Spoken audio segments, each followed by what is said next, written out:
Hello students, today we are going to discuss about Gauss theorem. तो what is Gauss theorem? You have I hope कि आपने जो मैंने आपको electric flux बताई आपने फ्लक्स पढ़ ली होगी तो तभी आपको गॉस थ्योरम समझ आएगी. तो we will now start Gauss theorem. It is also called Gauss law.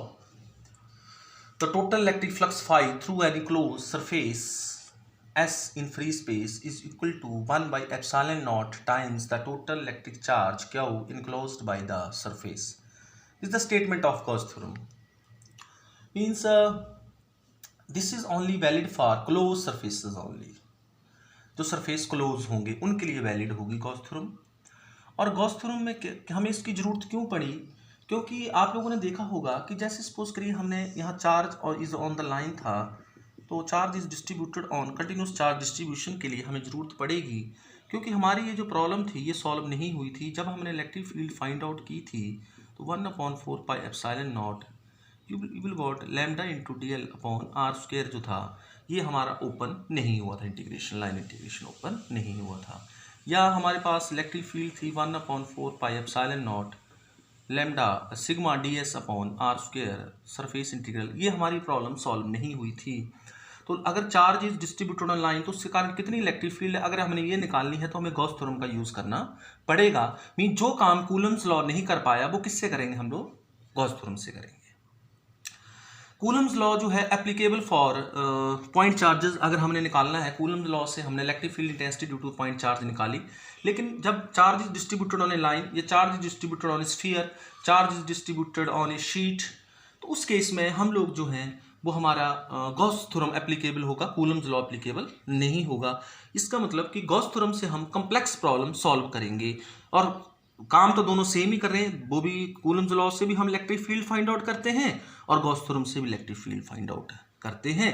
दोनों लॉज एक दूसरे के कंप्लीमेंट्रीज हैं. तो गॉस थ्योरम से हम लोग निकालेंगे यहाँ पे लॉस. पहले गॉस थ्योरम पढ़ेंगे. तो गॉस थ्योरम का जो मैथमेटिकल स्टेटमेंट होगा हम उसको लिखते हैं कि फाई इज इक्वल टू, हम फाई को कैसे लिखते थे? सरफेस इंटीग्रल क्लोज लगा देंगे यहाँ पे. अब क्लोज क्यों लगाया? जिसमें क्लोज सरफेस है तो यहाँ पे क्लोज कर दिया. तो close integration E dot DS is equal to 1 by epsilon naught time the charge enclosed. The charge enclosed means we can directly write phi is equal to Q upon epsilon naught. This is our Gauss theorem. This is the mathematical statement of Gauss theorem. Now we have to do its proof.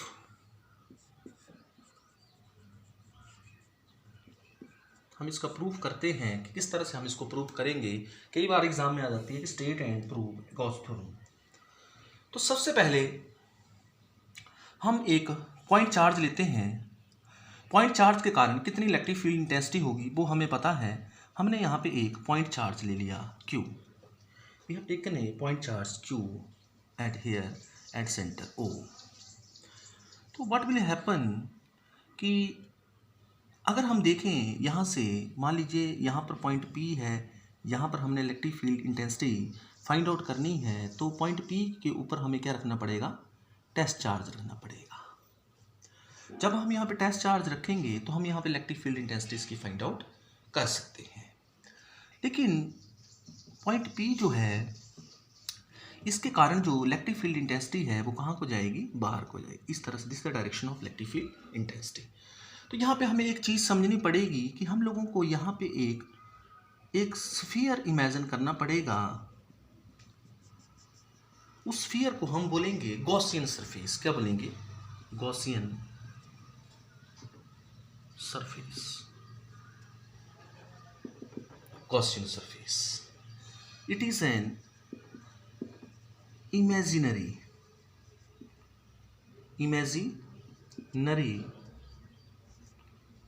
Surface. Imaginary means जिसको हम imagine करेंगे. तो only thinking में हम लोग इसको करेंगे कि इस तरह का हमारा सरफेस है. It is an imaginary surface at every point of which the electric field intensity is same. ये एक इमेजिनरी सरफेस होगा जिसके ऊपर हर जगह इलेक्ट्रिक फील्ड इंटेंसिटी सेम होगी या सिमेट्रिक होगी। सेम वर्ड यूज करते हैं, सिमेट्रिक वर्ड भी यूज कर सकते हैं। सिमेट्रिक होगी। सिमेट्रिक का मीनिंग क्या हुआ कि जब यहां से हम इलेक्ट्रिक फील्ड इंटेंसिटी की बात करें तो यहां से ये कितनी डिग्री का एंगल बनाएगी, 90 डिग्री का एंगल बनाएगी, और इलेक्ट्रिक फील्ड इंटेंसिटी यहां से बाहर को निकलेगी। अगर सिमिलर केस हम यहाँ पे पॉइंट पी हो तो यहाँ से अगर हम लोग बनाते हैं तो again it will makes angle of 90 degree and it will go outside. तो यहाँ जितनी इलेक्ट्रिक फील्ड इंटेंसिटी यहाँ होगी उतनी ही इलेक्ट्रिक फील्ड इंटेंसिटी यहाँ होगी, क्योंकि ये इसके परपेंडिकुलर है। और इलेक्ट्रिक फील्ड इंटेंसिटी किसके बराबर होती है, that is K into Q upon R square. K is the constant 1/4πε0। तो E is inversely proportional to r square. If r is constant, this is the radius, this is also the radius. यहाँ बनाएंगे तो ये भी radius होगा, यहाँ भी radius होगा, यहाँ इस पॉइंट के ऊपर, इस पॉइंट के ऊपर, जैसे जस्ट लाइक ए फुटबॉल है ये, तो फुटबॉल के ऊपर सब जगह इलेक्ट्रिक फील्ड इंटेंसिटी सिमेट्रिक होगी। सिमेट्रिक मीन्स सेम होगी, same through out. Symmetric means यहाँ भी एंगल 90 बन रहा है, यहाँ भी एंगल 90 बन रहा है, और इलेक्ट्रिक फील्ड इंटेंसिटी बाहर जा रही है, यहाँ भी इलेक्ट्रिक फील्ड इंटेंसिटी बाहर जा रही है। अगर यहाँ पॉइंट लेंगे यहाँ भी इलेक्ट्रिक फील्ड इंटेंसिटी कहाँ जाएगी, बाहर जाएगी। तो सब जगह हमारी इलेक्ट्रिक फील्ड इंटेंसिटी सेम होगी। तो हम इस सरफेस का क्या नाम रखेंगे, हमने इसको बोल दिया गॉसियन सरफेस। गॉसियन सरफेस जो है वो मिक्स सरफेसेस भी हो सकते हैं, जैसे हमारा सिलेंड्रिकल गॉसियन सरफेस हो सकता है, हमारे पास स्फीयर गॉसियन सरफेस हो सकता है, हमारे पास क्यूब, क्यूबाइड, ये गॉसियन सरफेस हो सकते हैं। तो हम लोग किसी शेप में लेंगे, वैसे ही आर्बिट्रेरी सरफेस है, इमेजिनरी सरफेस है ओनली, हम लोग सिर्फ एज्यूम करेंगे कि यहाँ पे हमारा क्या है, गॉसियन सरफेस है। Means if the electric field intensity at this point is 5 newton per coulomb, what is the electric field intensity at this point, that is also 5 newton per coulomb. At this point it is also 5 newton, at here also 5 newton per coulomb. सब जगह आपकी electric field intensity क्या होगी, same होगी। Everywhere the electric field intensity on the surface that is same. Now this charge is enclosed by this Gaussian surface. Now suppose I will take here small area that is ds, then its but we can say its direction, its ds vector, that is also in the direction of electric field.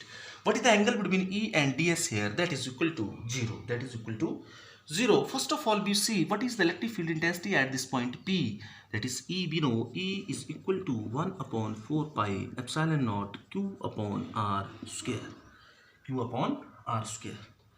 अगर हम यहाँ पे ये लेते तो यहाँ पे r cap is the unit vector in this direction. This is the electric field intensity at any point P at a distance R.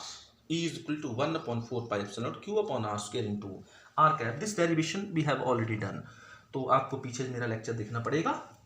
What is R cap? R cap is the unit vector in the direction of E. Now what we will do? Consider a small element. Means consider a small area element ds. Consider a small with area vector that is ds vector. Now what is the flux through this surface, that is small flux, that is d phi.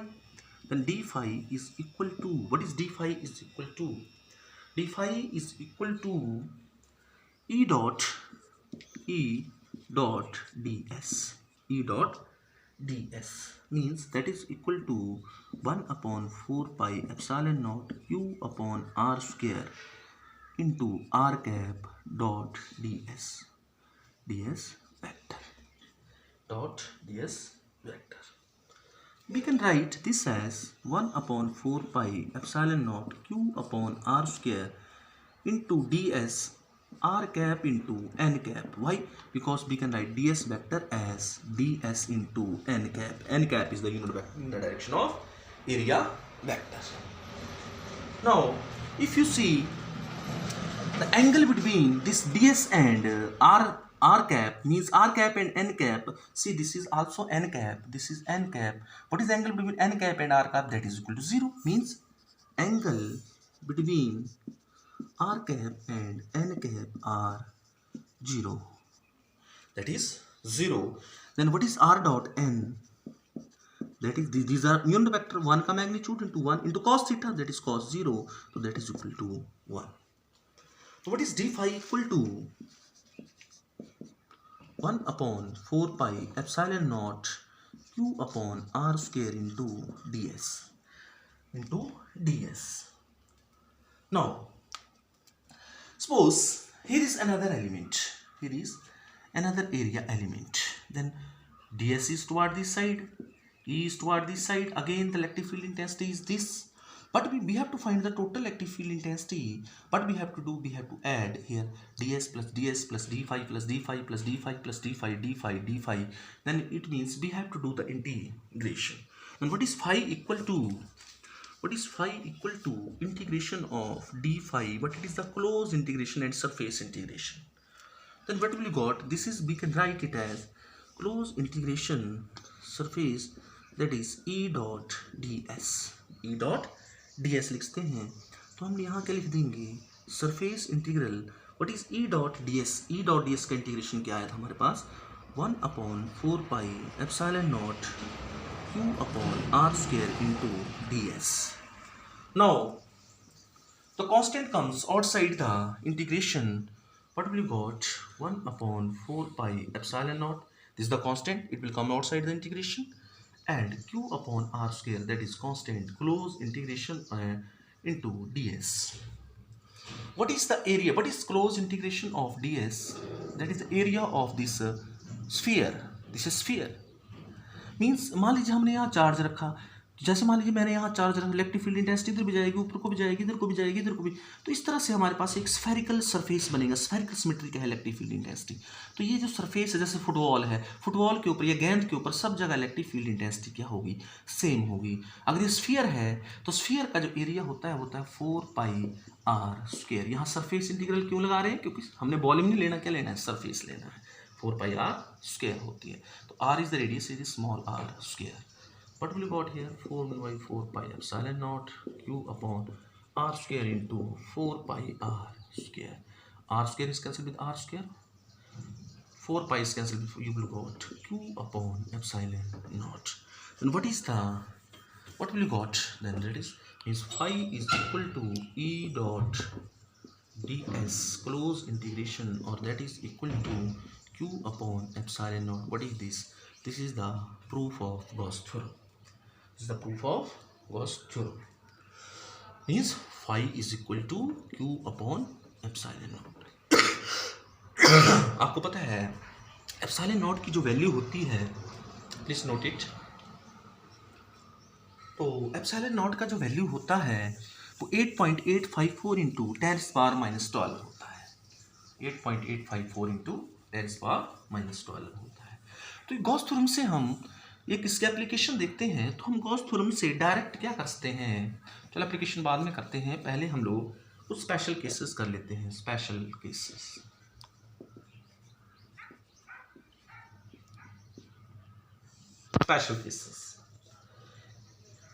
If the closed surface does not enclose any charge. Close surface के अंदर, जैसे close surface है, इसके अंदर कोई भी charge नहीं होगा. अगर इसके अंदर कोई भी चार्ज नहीं होगा तो Q कितना हो गया? 0 हो गया. What about phi? That is E dot ds, that is equal to 0. That is equal to 0. Then what is the flux? That is equal to 0. अगर चार्ज नहीं होगा तो फ्लक्स कितनी होगी? 0 होगी. Flux is equal to 0. Number second case, if there are two equal and opposite charges, means if suppose here is plus q and minus q, then again what is the net charge? That is equal to 0. Then what is the again flux? Flux is equal to 0. Flux is equal to 0. Flux is equal to 0. क्यों? क्योंकि इसके कारण lines बाहर जाएंगी, इसके कारण lines अंदर आएंगी. जितनी फील्ड लाइंस अंदर आएंगी उतनी फील्ड लाइंस बाहर जाएंगी. नेट रिजल्ट क्या आ गया? Net result is equal to, इसको बोलेंगे आउटवर्ड फ्लक्स और इसको क्या बोलेंगे? Inward flux.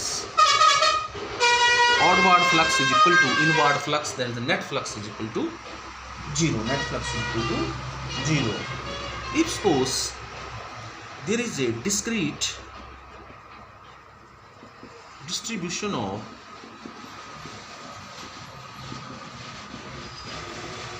charge, then what about the, suppose in this there is q1, q2, q3, so on, qn charge is there, then what about the this total charge, that is equal to q1 plus q2 plus q3 plus so on qn, means we can write summation I is equal to 1 to n qi.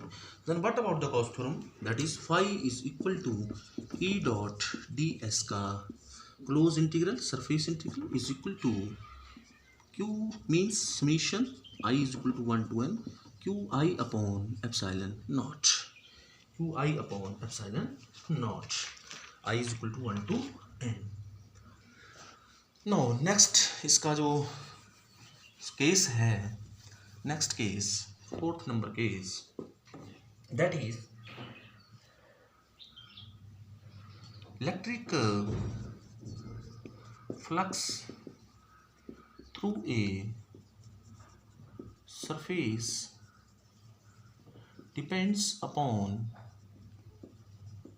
charge, not upon size of the surface. Size of the surface, मान लीजिए है हमारे पास एक cylindrical cube है, इस cube में plus Q charge है, मान लो इससे एक लाइन इधर से निकल रही है, एक इधर से निकल रही है, एक इधर से निकल रही है। सिमिलर केस, सेम क्यूब है हमारे पास, again we have a same cube. अब इसमें हमारे पास 2 क्यू चार्ज पड़ा है, तो यहाँ से कितनी लाइनें निकलेंगी, 2 यहाँ से निकलेंगी, 2 यहाँ से निकलेंगी, 2 यहाँ से निकलेंगी, 2 यहाँ से निकलेंगी। इस केस में फ्लक्स डबल है, इस केस में फ्लक्स कम है, लेकिन साइज दोनों का क्या है, सेम है, तो इसके साइज के ऊपर डिपेंड नहीं करेगी। मीन्स मान लीजिए मेरे पास ये एक क्यूब है, अब मान लीजिए इसमें हमारे पास चार्ज है प्लस क्यू, और यहाँ पे एक और क्यूबाइड है जिसके पास चार्ज ये बड़ा है साइज में, तो साइज के ऊपर आपका डिपेंड नहीं करेगा। इसके पास भी प्लस क्यू है, तो इससे कितनी लाइनें बाहर निकलेंगी, 4 निकल रही हैं। मान लीजिए इससे कितनी निकलेंगी, इससे भी 4 ही निकलेंगी। तो means electric flux does not depend upon the size of the Gaussian surface, Gaussian surface के साइज को डिपेंड नहीं करती है।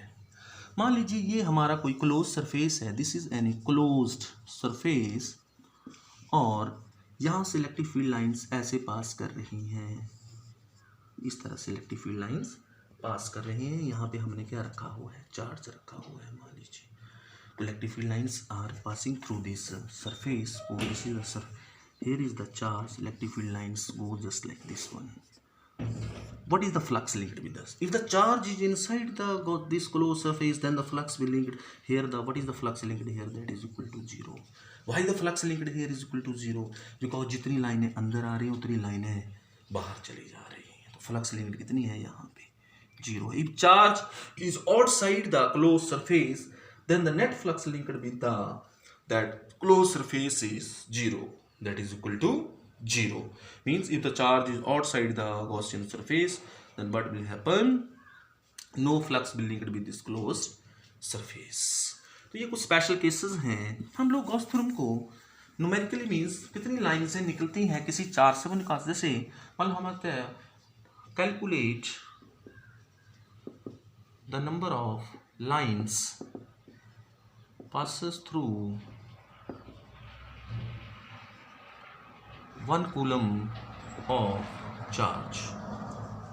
तो हमें पता फाई किसके बराबर होता है, Q अपॉन एप्सिलॉन नॉट होता है। तो यहाँ से फाई निकालना हम लोगों ने, कितनी लाइंस बाहर निकल रही हैं, कितनी फ्लक्स उसके साथ लिंक हो रही है। तो Q कितना है, 1 coulomb divided by epsilon not 8.854 into 10⁻⁻12। तो हम क्या करेंगे, 1 अपॉन 8.9 इंटू 10⁻12।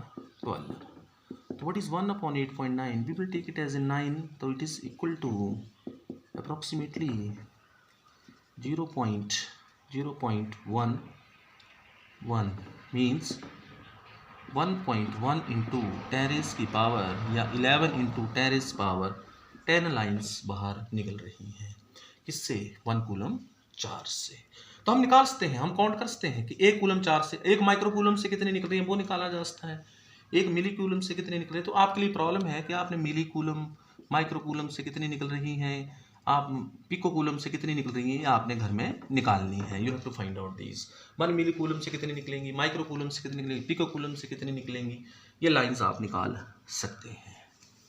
तो this is your Gauss theorem, this is your Gauss theorem. Now deduction of Coulomb's law from Gauss theorem, deduction of Coulomb's law, deduction of Coulomb's law from Gauss theorem।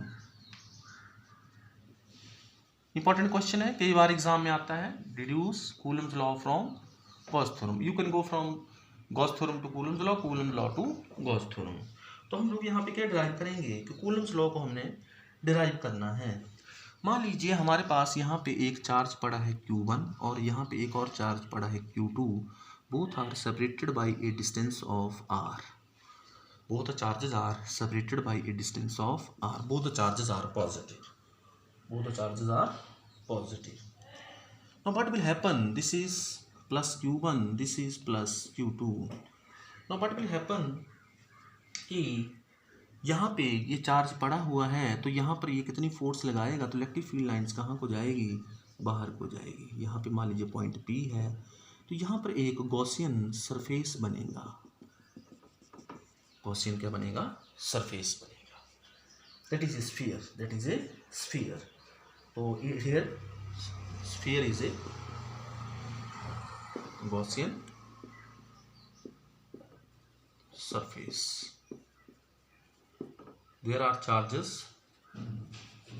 Q1 and Q2 are separated by a distance r, by a distance r. Now what is the charge inside the Gaussian surface? There is a charge that is Q1 inside the Gaussian surface।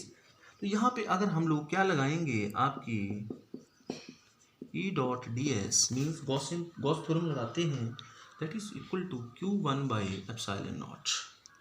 Q1 by epsilon naught means phi is equal to E dot ds, that is Q1 by epsilon naught। Now see, it is E ds cos theta is equal to surface integration जरूर लगाइए क्योंकि surface की करनी है, Q1 divided by epsilon naught। Now what is the angle between E and ds? Suppose here is a small element, then it is ds vector। Angle between E and ds, that is equal to angle between area vector and electric field is 0 because both are in same direction। तो क्या जाएगा यहाँ पे, close integral E ds cos 0 is equal to Q1 by epsilon naught। What is cos 0? That is 1।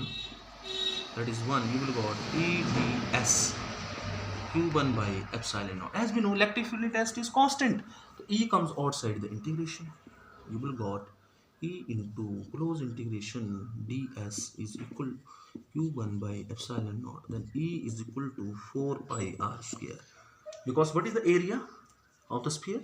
That is 4 pi r square, that is Q1 by epsilon naught।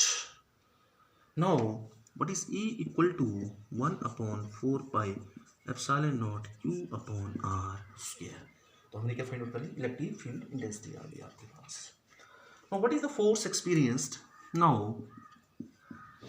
force experienced on Q2 charge, that is we know force is equal to Q2 into E, that we know कितनी force लगती है, charge into E लगती है।